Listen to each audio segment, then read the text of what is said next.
Today, we're going to take a deeper dive into the world of skip tracing.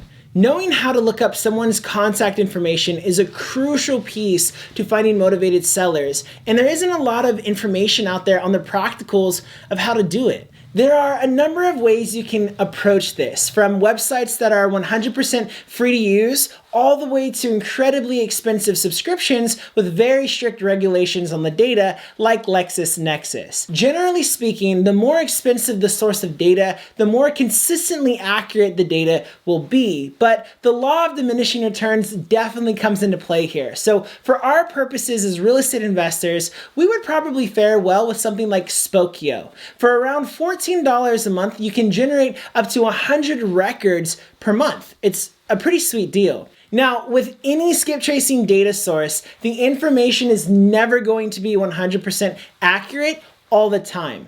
But if you can find a source where the data works the majority of the time, then when it comes to skip tracing, you've reached success. So with that, let's log in. Alrighty, so here we are at Spokeo. By the way, before we move forward, I just want you guys to be aware we actually have an affiliate relationship with Spokeo. So if you wanted to sign up and show us some love, our affiliate link is below this video. I'm gonna go ahead and sign up just for 1 month. Now that I've submitted my payment, it's asking me to create my password, hit submit. And now we have a couple different options here on how we can look somebody up. We can look somebody up based on address, phone number, email, or their name.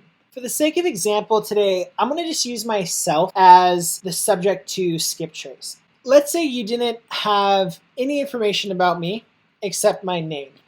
Let's go ahead and just type in Jaron Barnes and see what happens. And here we go, resident in Chicago, residence in Statesboro, Georgia. I actually did used to live in Statesboro, so let's see just this first result here in Statesboro, Georgia and see what it says. So this is an old email of mine. If you were to email me here, you would probably never find me. This was my old apartment. Again, outdated information, but it is accurate information. Let's see this second result here. Jaron D. Barnes, 28 years old. If we look here at the contact information, these are both outdated. This email address would work. It would forward to my current address. And this was a place that I used to live, and this was a place that I used to live, but I no longer live there currently. Let's see one more contact. Yeah, this would be the only one that would be accurate. Let's see other places. This right here is my current address. Obviously, I'm blurring it out on the screen because I don't want anybody in the future who doesn't know me sending me things or showing up at my front door. But this number 3 result here is actually my current address. So between these top 3, if you were to mail to me here, you would find me. Another option that you could consider is the WhitePages. Jaron Barnes, let's just say Indiana. And then we hit search, and then you can select full report. And what I like about the WhitePages is that you don't have to have a monthly subscription. You can just go ahead and pay one time for the report. Just for the sake of today's video, I'm gonna go ahead and pay for this $20 search just to see if my phone number will come up correctly. Now we're gonna go ahead and view your report now.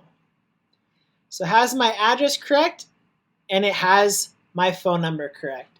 So whether it's Spokeo, WhitePages, TLO.com, LexisNexis, there's a number of different options that you could use in order to skip trace people effectively. And there you guys go. Now that I've shown you how to look up someone's contact information, you can now choose how you want to reach out to them from here.